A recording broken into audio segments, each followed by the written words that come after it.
So before you watch this whole video, I wanted to preface this by saying that I made this just to give a more realistic point of view about Portugal beyond the idealized perspectives that are already on YouTube. I am doing this to counterbalance or just to balance the dreamy lifestyle perspective that we keep hearing, and just to shed more light on the day-to-day struggles that may happen, just to give newcomers a more balanced perspective to avoid unnecessary disappointment when moving to Portugal, which in return will help you to have a better experience here and to be able to funnel that energy into really enjoying and loving this beautiful country and the wonderful people here as well. Also, I need to say that the categories that I will mention in this video is just a simplified way to explain how I perceive the socioeconomic categories here in Portugal.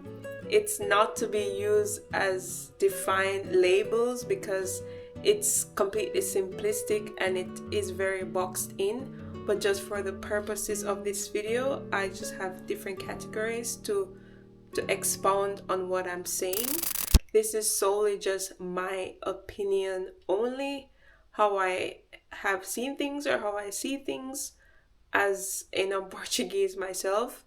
And this video is just solely, as I said, for the purpose of informing you or at least giving you an opinion, which I hope is helpful for you. A video like this would have been helpful for me when I was doing my own little YouTube search. So yeah, let's get into the video. Okay, so you're watching this video either because you are planning to come to Portugal, maybe you're already in Portugal. No matter which category you fall in, you are welcome here. So I thought of just addressing this topic because I saw a post on Facebook of a lady. She was complaining that the reality of Portugal was very different than what she was seeing on YouTube. The thing is, YouTubers don't really give you a good grasp or good idea of Portugal because they fall into a certain category and they are more or less digital nomads coming to Portugal with savings, or maybe they're earning way more than the local Portuguese.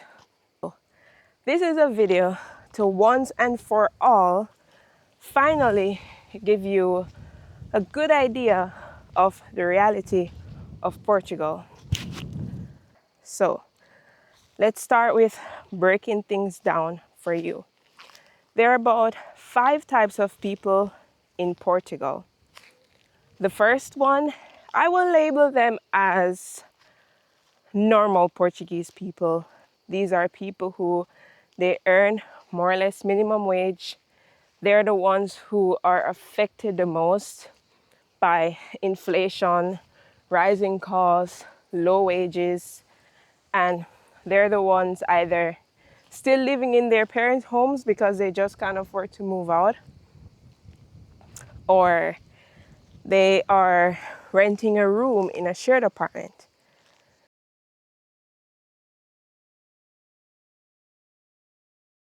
Usually, this group of people, they're not making videos on YouTube.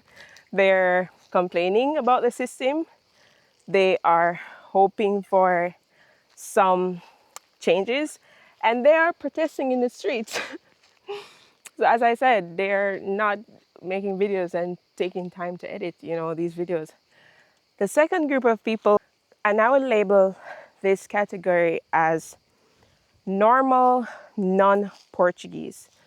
These are people who have moved to Portugal that earn more or less the minimum wage, and they have the same morals, values as the local Portuguese. They have the same struggles as the local Portuguese. They feel the same. The only thing that more or less makes them different than The usual Portuguese, or the first category, is just the fact that they're not Portuguese. Yeah, I'm basically in a jungle, but anyways, I'm making this video for you. Okay, the third category I would say is the non-normal Portuguese. So these are the people who they earn way more than the average Portuguese. So they don't go through the usual struggles that a Portuguese does. They hear these struggles, but they can't relate to them because they have money. And a lot of these Portuguese come from old money. So they have it, they have buildings, they have houses registered in their name through generations, whatever it is. They're just not the average Portuguese because they are not going through, they are the average Portuguese, but the reason why I label them as non-normal is because they're not going through the same crisis as the first category of Portuguese people. Okay, the next category is the non-normal, non-Portuguese. And these are the type of people that move to Portugal with savings, or as I said earlier in the video, like they are digital nomads. So they're earning salaries that are from more developed countries that, you know, they're earning way more than the minimum wage. And also they're not going through the struggles. They think an apartment for 1,500, a one-bedroom apartment for 1,500 euros in Lisbon is really affordable because where they're coming from, they were paying 2,500 for the same size apartment. So they, of course, they're not disrespectful to the local struggle, but they definitely cannot relate. These are the types of people who are buying apartments, paying ridiculous amounts of money for apartments, buying houses, and stuff like that. Next category, I would say, is the mid-normal, like non-Portuguese. And I could put Portuguese in this category, but these are the people who they're earning more than minimum wage. Like, for example, they're earning like 2,500 euros per month, which is way above Portuguese average of 870 euros per month. And they don't have savings from another country. They had the privilege of getting a good job here in Portugal, maybe because of the language they speak, where they're from. They don't have savings to fall back on, but they are stable because of how much they're earning. And you also have some Portuguese like this, so the middle class, who are also earning like 2,500 euros per month, and life is decent for them. As I said, they don't have savings. They are still struggling more or less, and they understand the life of the normal Portuguese, the average Portuguese, because they're Portuguese themselves. And you know how salary is. If you don't have savings and you're highly dependent on your salary, if they lose their jobs, then they fall down to the category of just a normal Portuguese. So these are the 5 categories. And the people who are making YouTube videos fall in the category of the digital nomads, the people with savings and stuff like that. So their thoughts and ideas, true to them, and their experiences are not completely realistic to the average life in Portugal. And also, sometimes they may not really dive in depth as to the struggles that you face in Portugal. So people like me who is looking for videos about life in Portugal may be misinformed because of this. when I was looking for videos on Portugal, I saw videos like Portugal is so cheap, blah, blah, blah, blah, blah. They found this price, blah, blah, blah, blah. And when I came to Portugal, I was super shocked that the reality did not add up. It affected me a lot because I'm the type of person that I do research, stuff like that. At the time, I didn't know of all these types of Facebook groups that existed where I could actually ask and get like realistic advice. But I thought Portugal was cheap. This person was talking about Lisbon, so affordable. I mean, to be fair, it was some years ago, so Lisbon is definitely way different now than 4 years ago. But I realized that they fall in a certain category where they're not experiencing the typical local struggle. So let me break it down to you to let you understand what these YouTubers are not telling you. I don't tell you because the woman that wrote in the Facebook group, I'm not sure she fell into this category, but you will still face struggles. Actually, let me just scale it down from the first category coming up, and to let you know the struggles that you're gonna face. And this is what YouTubers don't tell you. The first category of Portuguese, what they're facing is low employment rate, the difficulty finding jobs, especially the more you are in the city is the worse it is. So they can't find jobs. Rent prices are high. Like in Lisbon, it's super ridiculous right now. It's like Berlin. Maybe I'm exaggerating, but I'm not exaggerating. The prices in Lisbon right now is really ridiculous. Probably in Porto too, but I've lived in Lisbon mostly, so I know about Lisbon.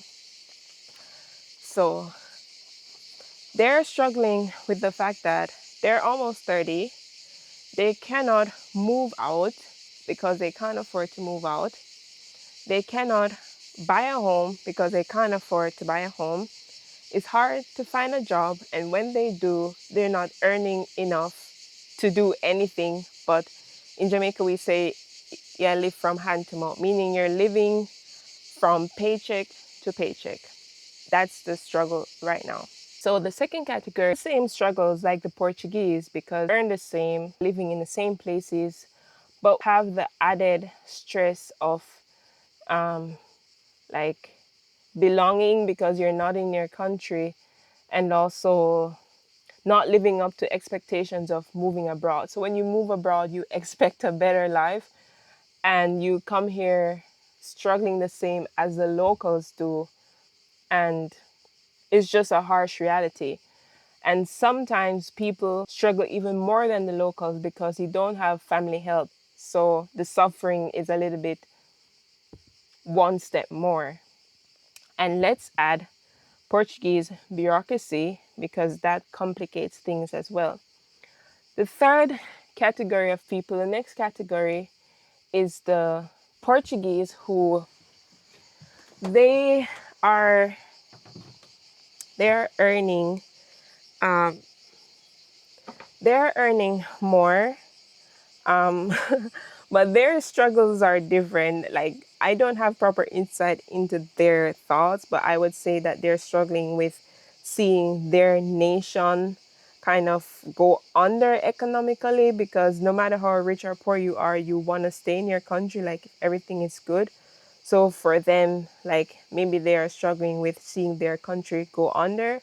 And of course, maybe their lineages, their generational wealth, maybe that's being affected as well. And yeah, so, and they can understand, I guess, more or less the struggle of the average Portuguese.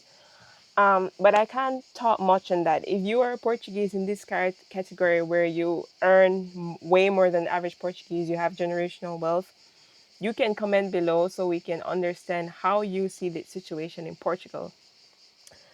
And of course, I know that this category of Portuguese, they go through the struggles of Portuguese bureaucracy, which is just common knowledge right now, like the bureaucracy. Next category of people is the The digital nomads, people coming with savings, as I said, with stronger earnings, their struggle is the bureaucracy, firstly, because the Portugal economy is struggling in many ways, also socially as well, because the population is aging. So the government does make certain things attractive to non-Portuguese who have more money to help to advance the society. The problem these people are facing is the government is saying that we want you and these are the benefits, blah, blah, blah. But when they come here, it's not like that. Like, even just to be legalized in Portugal, getting your residence permit after you've gone through the proper process, it takes a long while. Renewing permits, getting visas, getting this, getting that, getting documents, it's a headache for some people. And that's one of the main struggles they're facing. Even though some people blame this category for the rising costs in Portugal, but at the same time, for the government, they're kind of a little bit of an answer because they are leaving their countries for whatever reason. Like, let's say the crime rate, like in the US, the crime is really like, escalating in different ways, and the political and social atmosphere is changing. So they're leaving, they're happy to invest their money in another country who will provide them a safer way of living, lower medical costs. So Portugal is like, okay, if you want to invest in another country, invest in us because we will provide this and that. But the thing is, the Portugal bureaucratic system is not catching up properly with the influx of people because, in my opinion, the system is just, it doesn't flow that well for many reasons. And I won't get into that because that's not my forte. But this, I would say, is what people in that category are experiencing. And the people in the other category, people who are earning way more than average Portuguese, and but they don't have savings, they're also going through the bureaucracy as well. And also they're struggling with high rent costs because even if you're earning 2,500 euros in Portugal, in Lisbon, and you have to pay 1,500 for rent, and on top of that, like utilities, internet, food, you're also living from paycheck to paycheck. You have your own apartment, yes, but you're living from paycheck to paycheck. So this is the reality right now. What to expect, what YouTubers aren't telling you, despite whatever category you are in, you have to expect the struggles of Portuguese bureaucracy, no matter which category you're in. When you're in the like mainly categories 1 and 2, you have to expect a lack of resources, lack of opportunities. Portugal is, for me, I enjoyed studying in Portugal because the tuition was cheaper than Jamaica, even though I went to a private university in Portugal. And imagine you're studying, you want to work, or even working while studying is so difficult. While I was studying, to find a job while studying was even so difficult. To find something after studying is so difficult.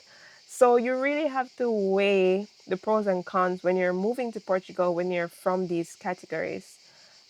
So when you come with someone, like as someone who is studying, or you come to earn a living from a Portuguese average salary, you're gonna struggle with the thought of like maybe finding good job opportunities, finding good salaries, finding apartments, the price of apartments, because most of the opportunities are in the bigger cities, but in the bigger cities, that is where the prices are higher. So let's move on. And the people in other categories, they have to question the bureaucracy. Bureaucracy is not just a word that, to just throw around like, oh, bureaucracy. It affects your whole life. I remember being stuck, not being able to travel during my first year of studies. No, during my after my first year of studies, like before my second year, because of how long it took me to renew my residency card with the Portuguese government. So I was still studying. All I needed was to just renew my residency card. That's all. And it took me 4 months. So I had an expired card for 4 months. I couldn't travel. I wanted to go home to Jamaica for a little bit to, like reset and see my family before I finished my studies. Because I hadn't seen them for a year at that time because I was studying and I couldn't. I had a friend who came to visit me in Portugal and I wanted to travel with her a little bit in the EU. I couldn't. I was stuck. So the bureaucracy is tough. And when you're moving here in Portugal as a digital nomad or as someone with more savings, with more money, and you want to invest, the bureaucracy is something to think about, because when you need any sort of documentation for anything, it takes a while. So that's that. And these are the struggles that a lot of YouTubers won't tell you, and maybe they're romanticizing Portugal in many ways. And I mean, that's just their experience, but I wanted to just come in here to really let you know. So it's okay when you don't agree with me at all. I don't mind that on my channel. I mean, I just appreciate when people are respectful when they say their thoughts, but it's okay when you don't agree with me. It doesn't matter. But yeah, I just wanted to put this video out there and hopefully it helps you. Let me know your thoughts, like please do. And remember to like, share and subscribe, because it keeps me motivated to make videos on my channel, and it also lets me know that people are interested in topics like these, in thoughts like these, in information like this. And yeah, looking forward to seeing you in another video. Also, I'm curious as to what other types of videos you'd like to see on my channel. I'm also Jamaican. My husband is from Austria, and yeah, Portugal is a big part of our lives. So let me know, like, from what perspective you would like to see some more videos. So thank you for watching this video. I'm signing out. See you in another video. Bye.